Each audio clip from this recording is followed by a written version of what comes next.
잘 지내셨죠? 네. 제가 안식월 다녀오고 나서 이렇게 강단에 처음 올라오는 시간인 것 같은데 많이 떨리네요. 오랜만에 올라오니까. 왜 이렇게 떨릴까요? 네.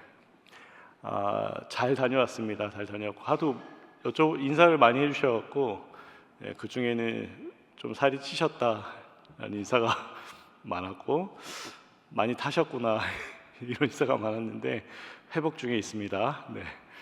기도해 주시기 바랍니다. 네. 오늘 우리는 신앙의 가장 본질적인 질문 하나를 좀 붙들고자 합니다. 무엇이 우리에게 있어 최우선의 권위를 갖는가?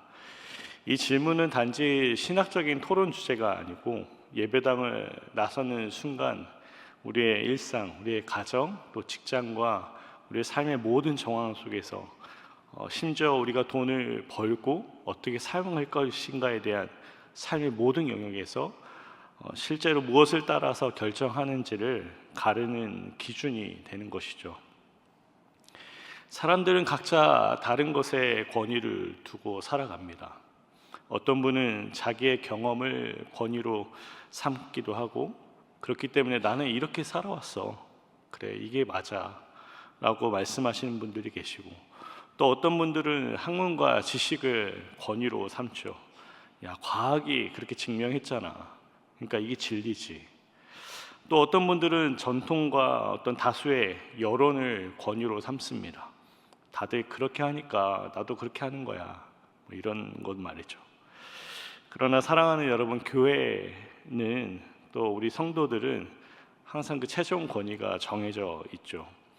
오늘 본문은 그 말씀을 분명하게 우리 안에 말씀해 줍니다. 권위는 오직 성경에 있는 것이죠. 왜냐하면 성경은 하나님의 말씀이고, 그 성경이 우리에게 전하는 그 중심에 이 한 문장으로 요약이 되는데, 오늘 3절 말씀처럼 내가 너희에게 전하는 이 예수가 곧 그리스도라 라는 이 말씀이 우리 안에 진리가 되기 때문입니다. 성경의 권위라는 것은 허공에 떠도는 어떤 공허한 구호가 아니죠. 성경의 권위는 예수 그리스도의 복음, 그 말씀의 성취로 주어진 권위입니다. 그래서 성경을 붙든다는 것은 곧 말씀이신 우리 주님, 예수님을 붙드는 것이죠. 사도 바울은 지금 2차 전도여행 중에 있습니다. 직전에 우리 16장의 본문의 내용을 아시는 분들 계시겠지만, 이 유럽 지역으로 넘어오면서, 소아시아 쪽에서 처음 유럽 지역으로 넘어오면서 빌립보에서 복음을 전하다가 매질을 당하고 또 투옥을 당하는 사건이 있었습니다. 상식적으로 이런 일을 겪는다면 아마도 우리는 좀 쉬어야겠다, 이거 안 되겠네, 좀 재정비를 해야겠네, 몸도 마음도 많이 지쳤는데 다시 좀 안디옥으로 돌아가야겠다, 이런 생각을 할 수 있을 텐데, 바울은 거기에서 멈추지 않습니다. 도리어 유럽 진영을 향하여서 서쪽으로 더 그 걸음들을 옮겨 나가게 되죠. 그래서 오늘 1절의 말씀처럼 암비볼리와 아볼로니아를 지나 오늘 말씀의 배경이 되는 데살로니가에 도착하게 되었습니다. 데살로니가는 어떤 도시이냐면 마게도냐의 중심 항구 도시입니다. 로마가 닦아놓았던 당시에 이 대로라고 할 수 있는 에그나티아 가도가 있었던 곳이고, 그 길이 관통하면서 자연스럽게 그곳은 교통과 무역, 그리고 군사와 행정의 요충지로 발전하게 됩니다. 쉽게 말해서 복음이 퍼져나가기에 전략적인 허브가 될 수 있는 곳임을 바울은 알고 있었던 것이죠. 하나님은 우연히 아무데나 보내시지 않습니다. 복음은 항상 사람이 많은 곳, 그리고 길이 모이는 곳, 전략적으로 도시를 타겟팅하게 되는 것이죠. 그곳에 오늘 말씀에 의하면 유대인의 회당이 있었다고 말씀합니다. 그리고 바울은 자기의 관례대로 회당에 들어갔다라고 이야기하죠. 이 표현이 중요합니다. 바울의 선교는 즉흥적인 선교 전략이 아니에요. 항상 일관된 원칙이 있었는데, 성경이 있는 자리, 성경을 가지고 성경을 논할 수 있는 그 자리, 유대인들이 모여있는 자리에 먼저 향했다는 것이죠. 그는 새 안식일 동안 3번의 안식일이 지나는 동안에 성경을 가지고 강론했다라고 얘기합니다. 그러니까 최소 3주 기간은 그 자리에 머물면서 이 말씀을 가지고 강론했던 것이죠. 사도행전의 저자 누가는 바울의 이러한 방식을 3가지 동사로 묘사하는데요. 논하였고, 풀어서 설명하였고, 그리고 증명하였다라고 이야기합니다. 그들의 감정에 막 무언가를 호소하거나 억지로 이거 믿어야 됩니다라고 강요하지 않았다라는 것이죠.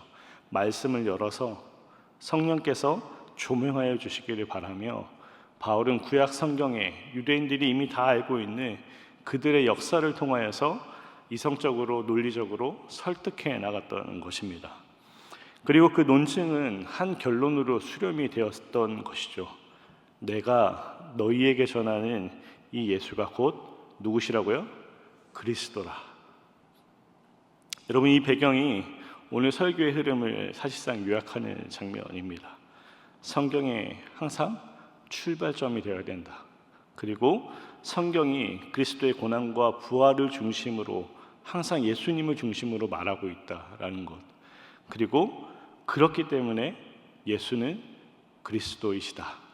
우리가 기다리고 기다렸던 참된 메시아시다. 참된 구주가 되신다라는 이야기입니다. 우리에게 있어 권위는 항상 그 출처가 가장 중요합니다. 예를 들어서 집에서 우리 아이들이 뭔가 막 다투기 시작할 때 최종 권위는 어디서 나오게 될까요? 아빠가 이렇게 하라고 했어, 이런 거. 혹시 우리 자녀들 키우면서 경험해 보셨나요? 엄마가 이럴 땐 이렇게 하라고 했잖아. 누구의 권위를 사용하는 거죠? 부모님의 권위를 사용하는 거죠. 납득이 안 될 때. 성경의 이 유일하신 그 하나님의 말씀이라면 그것은 세상 그 어떤 것보다도 가장 위대하고 가장 고귀한 가치를 갖고 있는 최상위 권위가 되는 것입니다. 그러므로 성경이 왜 권위인가를 묻는 것은 그 성경의 출처가 과연 어디서부터 누구로부터 나온 것인가를 질문하는 것이다 라는 말이죠. 사도 바울은 회당에서 성경으로 시작했습니다. 왜 그렇습니까? 성경은 적어도 유대인 공동체에게 있어서 하나님의 말씀이었기 때문이죠. 디모데후서 3장 16절 17절 말씀 함께 읽어보겠습니다. 16절 17절입니다. 모든 성경은 하나님의 감동으로 된 것으로 교훈과 책망과 바르게 함과 의로 교육하기에 유익하니 17절도 하나님의 사랑으로 온전하게 하며 모든 선한 일을 행할 능력을 갖추게 하려 합니다. 아멘. 여기서 이 감동이라는 단어는 원어적인 의미를 살펴보면 하나님의 사랑의 숨결이라는 의미를 갖습니다. 숨결. 그러니까 하나님께서 친히 자신의 호흡, 자신의 숨결을 불어 넣으신 것. 그래서 영감으로 쓰여졌다라는 그 뜻이 바로 그런 의미가 있는 것이죠. 종종 우리는 어떤 유명한 예술 작품을 막 보면 그 대단한 어떤 그 품평들을 들으면서 이 작품에는 이 위대한 그 작가의 숨결이 깃들어 있습니다. 뭐 이런 말을 멘트를 많이 듣게 되는데 바로 그러한 것입니다. 성경은 하나님의 숨결로 만들어진 하나님께서 직저자가 되시는, 그렇게 그 무엇과도 비길 수 없고 그 무엇과도 견줄 수 없는 권위 있는 말씀이다라는 것이죠. 베드로서 1장 21절도 함께 같이 읽어보겠습니다. 예언은 언제든지 사람의 뜻으로 낸 것이 아니요 오직 성령의 감동하심을 받은 사람들이 하나님께 받아 말한 것입니다. 우리가 비록 책으로 들고 있는 이렇게 같이 뭐 요즘 이것보다 더 작은 것도 있겠지만 간편하게 들고 다닐 수 있는 책, 혹은 주머니에 스마트폰에만 딱 열어도 앱으로 쉽게 성경을 대하는 시대를 살아가고 있지만 반드시 우리가 기억해야 될 것은 성경은 인간이 만든 사람의 생각에서 시작된 일반적인 도서가 아니다라는 것입니다. 이는 성령께서 하나님의 중심 그 뜻을 담아서 성령의 조명하심이 없이는 결코 이해하거나 깨달을 수가 없는, 그렇게 성령님을 통해서 읽히도록 하는, 구별하여 기록하게 하신 거룩한 책이다라는 것이죠. 예수님께서도 공생의 기간에 성경의 권위를 이렇게 강조하셨어요. 율법의 1.1획도 없어지지 아니할 것이다. 성경은 패하지 못한다. 이런 표현들 말이죠. 심지어는 십자가의 순환 뒤에 죽음과 부활하신 그 몸을 입고서 제자들에게 나타나서 다음과 같이 말씀하십니다. 누가복음 24장 44절인데요. 함께 읽겠습니다. 또 이르시되 내가 너희와 함께 있을 때에 너희에게 말한 바 곧 모세의 율법과 선지자의 글과 시편에 나를 가리켜 기록된 모든 것이 이루어져야 하리라 한 말이 이것이라 하고. 그러니까 예수님은 성경의 정확무와 성취의 필연성을 친히 증언하시는 거예요. 율법과 그 선지자의 글이 또 시편의 수많은 노래들이 모두 예수님 당신을 가리키며 예수님 자신을 가리키며 기록된 것임을, 그렇기 때문에 그 모든 것이 나를 통하여서 지금 이때에 완성되어지고 이루어졌다라는 것을 선포하고 계신 것이죠. 여기까지 살펴본 것에 의하면 성경이 최상의 권위가 되는 것의 그 대전제는 하나님께서 말씀하셨기 때문이다. 또한 그 말씀이 성령님의 하나님의 그 숨결로 감동된 자들을 통하여서 친히 기록하게 하셨다라는 것에 그 권위가 있음을 설명해 줍니다. 그러므로 성경은 우리가 모든 기독 신앙에 우리에게 있어 모든 기독 신앙의 토대가 되는 것이고 또한 우리의 삶의 자리에서 최종적인 권위가 되는 것이다 라는 말입니다. 여러분, 이 결론이 우리의 일상에서 어떤 의미를 갖는 것일까요? 나의 판단과 또 내 감정, 내 지식, 그리고 사회가 말하는 수많은 다수의 여론들, 이 모든 것들이 항상 성경보다 아래에 있어야 한다는 의미입니다. 교회의 회의도, 사역의 방식도, 그리고 가정에서의 크고 작은 모든 결정에 있어서도 마지막에는 성경이 예라고 하면 우리는 예해야 하고, 성경이 아니다라고 얘기하면 우리 역시도 아닙니다라고 할 수 있어야 된다라는 것이죠. 바울의 선교 전략은 도시 선교였고 회당 중심의 사역이었고 그리고 순회 사역 등으로 이러한 방법론적인 것들을 우리 안에 보여주는 것 같지만 그 모든 것의 핵심 전략은 언제나 똑같았어요. 그것은 성경을 최상의 권위에 놓고 왜 이 성경에서 말하는 예수가 그리스도이신가를 그 진리를 담아 말씀하시는 하나님의 권위 있는 말씀으로 선교를 해왔던 것입니다. 여기서 우리 자신을 한번 돌아보았으면 좋겠어요. 여러분, 혹시 우리는 성경을 많이 아는 것을 권위로 착각하고 있지는 않습니까? 성경 아래에 순복하는 것이 이 권위에 복종하는 태도일 텐데, 그렇게 성경을 아는 바른 지식은 우리로 하여금 항상 순종을 향해 움직이게 만들 것일 텐데, 우리가 얼마만큼 하나님의 말씀에 순종하고 있는 것일까요? 아는 만큼 우리는 순종해야 할 것입니다. 성경의 권위를 인정하는 유일한 방법은 하나님의 말씀 앞에 순종하는 것입니다. 성경이 최상위의 권위라면 그 권위가 무엇을 증거하는가가 또한 중요합니다. 성경은 윤리나 도덕 교과서가 아니죠. 자기 개발서나 성공하기 위한 지침서도 아닙니다. 성경 어느 곳을 펼쳐도 우리는 항상 예수 그리스도를 마주하게 되죠. 요한복음 5장 39절에 이렇게 이야기합니다. 너희가 성경에서 영생을 얻는 줄 생각하고 성경을 연구하거니와 이 성경이 곧 내게 대하여 증언하는 것이니라. 또한 누가복음 24장 27절에서 이렇게 얘기하죠. 함께 읽어볼까요? 이에 모세와 모든 선지자의 글로 시작하여 모든 성경에 쓴 바 자기에 관한 것을 자세히 설명하시니. 성경 66권의 전체 줄기는 오직 예수님 그리스도를 통해서만 연결된다라는 것입니다. 창세기에서 계시록까지, 그리고 언약과 제사와 왕과 선지자의 이야기, 그리고 시에서 얘기하는 수많은 지혜와 찬미의 노래들, 이러한 모든 것이 결국은 예수 그리스도를 가리키고 있다라는 말입니다. 여러분, 본문 3절은 이렇게 시작했어요. 오늘 본문 3절에 뭐로 시작했죠? 뜻을 풀어라고 시작합니다. 이 뜻을 풀어를 직역하면 활짝 열었다라는 뜻이에요. 무엇을 활짝 열었을까요? 성경을 활짝 핀 거죠.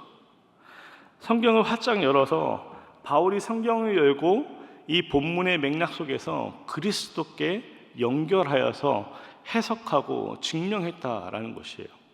세번역은 이렇게 이야기합니다. 3절을 그리스도께서 반드시 고난을 당하시고 반드시 살아나셔야 한다는 것을 해석하고 증명하면서 내가 전하는 예수가 바로 그 그리스도라. 그러니까 이 짧은 구절에 정확한 정황은 파악하기 어려우나 가만히 묵상해 보면 아마도 우리가 잘 아는 이 사도 바울은 무려 3주에 걸쳐 이 안식일마다 그 유대인의 회당에서 이러한 논리로 성경을 펼쳐냈을 것입니다. 먼저는 이사야서의 말씀을 53장의 말씀을 통해서 그가 찔림은 우리의 허물 때문이다. 시편 22편의 내용을 통하여서 내 하나님 어찌하여 나를 버리셨나이까.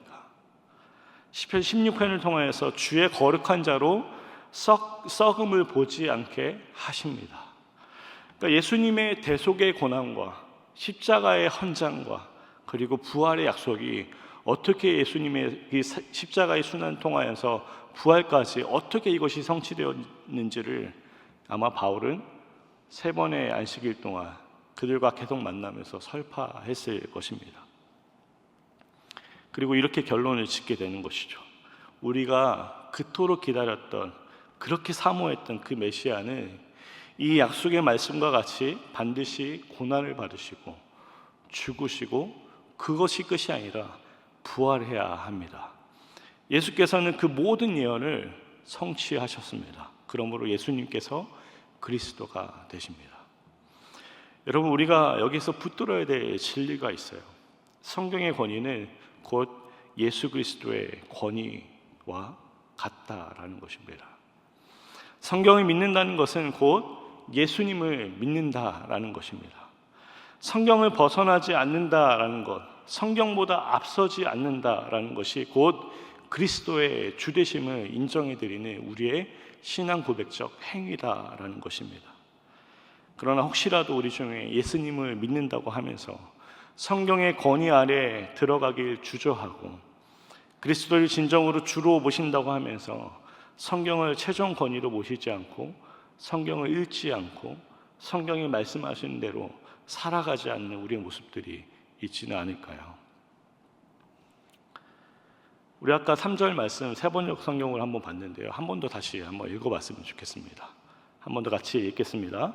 그는 그리스도께서 반드시 고난을 당하시고 죽은 사람들 가운데 살아나셔야 한다는 것을 해석하고 증명하면서 내가 여러분에게 전하고 있는 예수가 바로 그 그리스도이십니다 하고 말하였다. 아멘. 오늘 이 세번역 성경 본문에서 특정 단어를 강조해서 반복해서 사용했습니다. 무엇이었죠? 반드시라는 말이에요. 바울은 성경을 열어서 해석하고 증명하면서 힘을 주었던 거죠. 반드시라는 말에 힘을 주는 것입니다. 왜 그럴까요? 여기에는 예수님의 고난과 죽음이 왜 필연적일 수밖에 없는가에 대한 의미가 있는 것이죠. 그것은 우리의 죄 때문이다라는 거예요.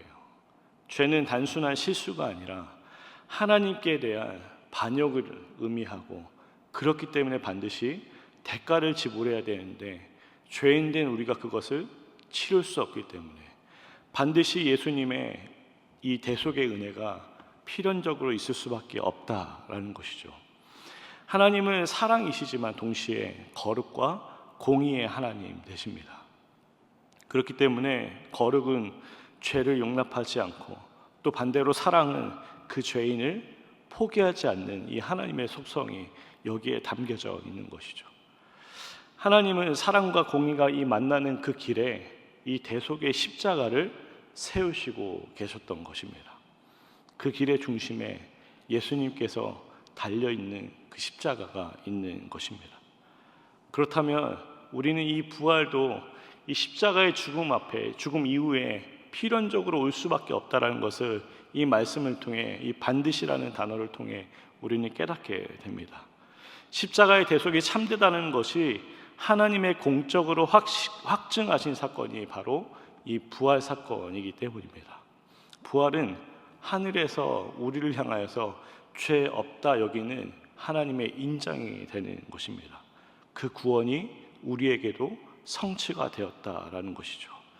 이 가장 강력한 보증이 되는 사건이 바로 예수님의 부활인 것입니다. 여러분 생각해 보십시오. 만약에 부활이 없다면 십자가는 말 그대로 비극으로 끝나는 것입니다. 그러나 부활이 있기에 십자가가 우리에게 무엇이 되는 것이죠? 승리가 되는 것이죠. 믿으십니까? 3절에서 이 증명이라는 이 단어가 굉장히 흥미롭게 우리 안에 다가옵니다. 이는 우리가 잘 알듯이 일상 언어이기보다는 법적인 용어로 사용되는 단어입니다. 헬라 언어의 의미로는 무엇 앞에 두었다, 무엇 옆에 놓았다라는 의미로 증거를 이 탁자 위에 모두가 볼 수 있게 펼쳐놓는 그런 행위를 의미합니다. 바울은 구약의 증거들을 식탁 위에 마치 음식을 딱 차려놓고 한눈에 오늘 음식이 이거구나라고 알아볼 수 있을 정도로 이 구약의 내용들을 예수는 그리스도시다라는 이 진리와 함께 증명하였던 것이죠. 그런데 그 반응이 어떠했습니까? 혹시 성경이 있으신 분들은 오늘 4절, 5절 한번 보시면 어떤 이들은 믿고 따랐다라고 얘기하고 어떤 이들은 시기하여 소동을 일으켰다라고 이야기합니다. 즉 유대인들이 예수를 믿기로 결정하고 이방인들이 소동을 일으킨 것이죠. 맞습니까? 무조건 믿으시면 안 돼요, 여러분. 네, 갑자기 표정이 어두워지기 시작했는데, 네, 아니죠. 반대예요. 회당에서 유대인들과 함께 3번의 안식일을 걸쳐가면서 말씀을 나누었던 그런 상황이 시간이 흘렀는데도 유대인들은 폭동을 일으킵니다. 소동을 만들어요.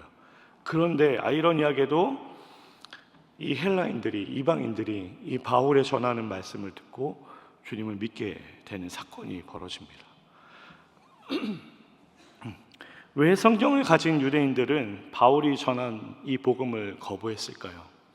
이 예언의 성취가 자신의 기대와 자신의 정치적인 꿈, 이 로마의 제국의 압제로부터 해방되는 자신들이 가지고 있는 메시아관과는 너무나 달랐기 때문이 아니었을까요? 사랑하는 성도 여러분, 우리는 여기에서 중요한 사실을 하나 깨달아야 됩니다. 말씀의 권위를 자신의 사상 아래에 두면 메시아조차도 걸림돌이 되는 것이죠. 그런데 반대로 말씀의 권위 아래에 겸손히 서게 되면 복음은 그때 비로소 생명의 능력이 되는 것입니다. 믿으시기 바랍니다. 여기서 우리의 신앙과 태도를 점검해야 할 것입니다. 성경은 우리의 삶에 수많은 지혜와 교훈을 던져주죠. 그러나 무엇보다도 예수 그리스도를 증거하는데 최상위의 권위가 있음을 잊지 마시기 바랍니다.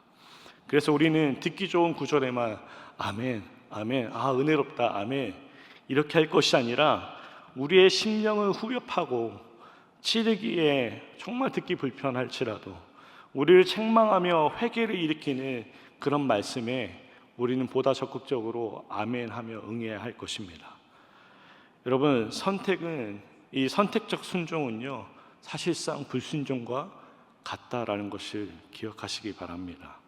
성경의 권위 아래에 있다는 것은 좋아하는 말씀만 골라서 취하는 취사 선택이 아니라 문장에 들어있는 그 쉼표 하나, 그 점 하나까지도 이 하나님의 말씀임을 믿고 성경 전체에 온전히 순종한다는 뜻임을 반드시 명심하시기 바랍니다.